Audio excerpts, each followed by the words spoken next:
the super-duper cookie. In a bright yellow kitchen, on a big blue plate, there was a cookie named Sprinkles. But Sprinkles wasn't just any cookie. He was perfectly round, golden, and covered in rainbow sprinkles. His chocolate chip eyes wiggled with excitement, and his pink frosting smile was always wide. Sprinkles loved being the only cookie on the plate. He'd shout, "Hooray for me! I am the best cookie in the world!" to anyone who'd listen. He admired his sparkly, crunchy sprinkles in the shiny toaster every morning. The sun would shine on him, making his frosting glow and his sprinkles sparkle. "Good morning, sun. Are you here to see how amazing I am?" he'd sing. Sprinkles had a song. "I'm Sprinkles the cookie, as happy as can be, with all my yummy sprinkles just for me, me, me." He sang it to the spoons, the bananas, and even the salt shaker. Sprinkles was sure everyone was impressed, even if they didn't answer. He loved being the star of the kitchen, the most delicious and sparkly cookie around. More room, more sunshine, more everything, just for him. He never thought about sharing, not even one sprinkle. Every day was perfect, just the way he liked it. Sprinkles was ready for another day of being absolutely, fantastically himself. But he had no idea his world was about to change.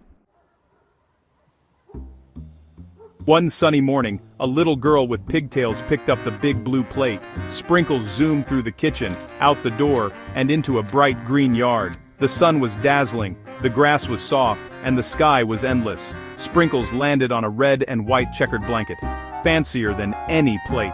He saw trees, dandelions, and a cloud shaped like a sheep. "Hooray for picnics, and hooray for me, the picnic cookie," he cheered. He wiggled with excitement, feeling like the king of the blanket. The birds seemed to sing just for him.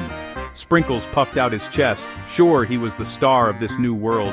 He was so busy being proud, he didn't notice a tiny nose peeking from behind a dandelion. "This is much better than the kitchen," he told a passing ladybug. Sprinkles settled in, ready for a day of being admired. He had no idea his adventure was just beginning. Suddenly, Sprinkles heard a tiny, shy squeak. He looked down and saw a little gray mouse with big pink ears. Squeaky. Squeaky's tummy rumbled as he gazed at Sprinkles. "Cookie, you look so yummy. Could I have just one tiny sprinkle? I'm so hungry," Squeaky asked. Sprinkles gasped. "No! These are my sprinkles! Mine! Mine! Mine!" He tried to look fierce, but his frosting smile wouldn't budge. "Go find your own food! I'm the picnic cookie!" he declared. Squeaky's ears drooped. His nose stopped twitching. With a sad sigh, Squeaky turned and slowly walked away. Sprinkles watched him go, feeling a strange, crumb-sized pang.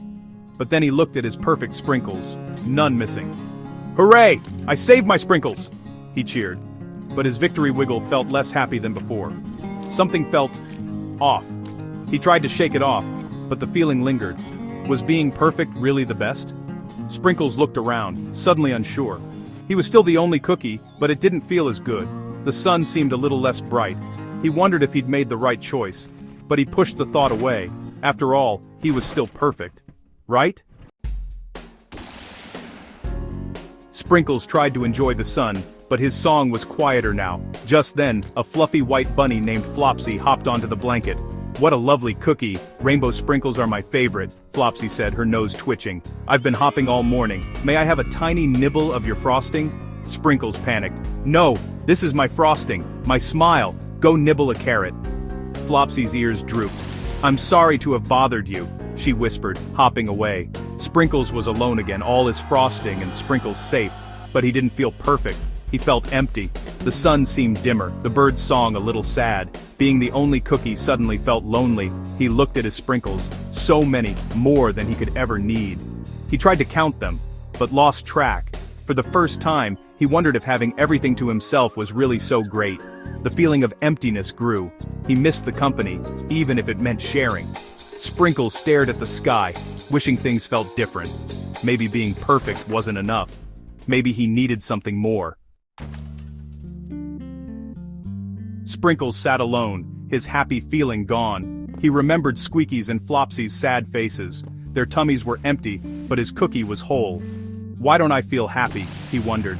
He looked at his reflection in a dewdrop, still perfect, but it didn't feel right. Maybe I'm too big for just one cookie to have, he thought. It was a new, scary idea. He had more sprinkles than he could ever use, more frosting than he needed to smile. The rumbly, grumbly feeling in his chocolate chip heart grew stronger. It was the feeling of being selfish. Suddenly, Sprinkles knew what he had to do. It was a wild idea. He wouldn't be a perfect cookie anymore. But maybe he'd be happy again. His eyes wiggled with excitement for the first time all day.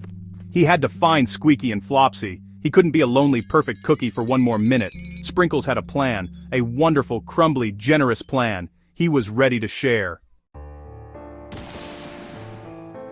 "I'm going to share," Sprinkles shouted, wiggling so hard a few sprinkles flew off. He rolled off the blanket, calling, "Squeaky, Flopsy, come back!" Squeaky peeked out from the grass, surprised. "I'm sorry I said no, please, come have some," Sprinkles said. Flopsy hopped over, her ears perking up. "Did you say, share?" "Yes, I have way too many sprinkles for just one cookie. A cookie is no fun if you can't share it with friends." Squeaky and Flopsy came closer, eyes wide with hope. Sprinkles beamed. "Here's the plan! Squeaky, take some sprinkles. Flopsy, have some frosting. Let's all take little friendly bites."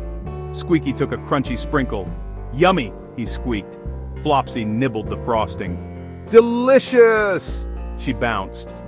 Other animals joined, a chipmunk, a turtle, even the ladybug. Sprinkles offered a crumb to everyone. It was a cookie celebration. Laughter and happy munching filled the air. Sprinkles felt lighter but happier than ever. Sharing was the best idea he'd ever had. He wasn't perfect anymore, but he was surrounded by friends, and that felt sweeter than all the sprinkles in the world. As the sun set, the picnic blanket was filled with happy friends. Sprinkles was no longer a perfect circle. He had nibbles and missing sprinkles, but his chocolate chip heart was full of kindness and joy. Squeaky patted his tummy. "Thank you, Sprinkles. That was the best cookie ever." Flopsy hopped. "You're the kindest cookie in the whole yard." The chipmunk and turtle agreed, and even the ladybug cheered. Sprinkles looked at his friends, realizing sharing was sweeter than being perfect. He made up a new song. "I'm Sprinkles the cookie, as happy as can be. Sharing with my friends is the best thing for me." Everyone cheered and sang along.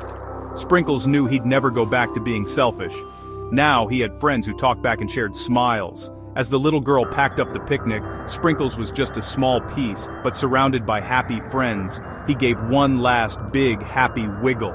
He wasn't the biggest or most perfect cookie anymore. But he was the sweetest cookie in the whole wide world. And he learned the best things in life are the friends you share them with.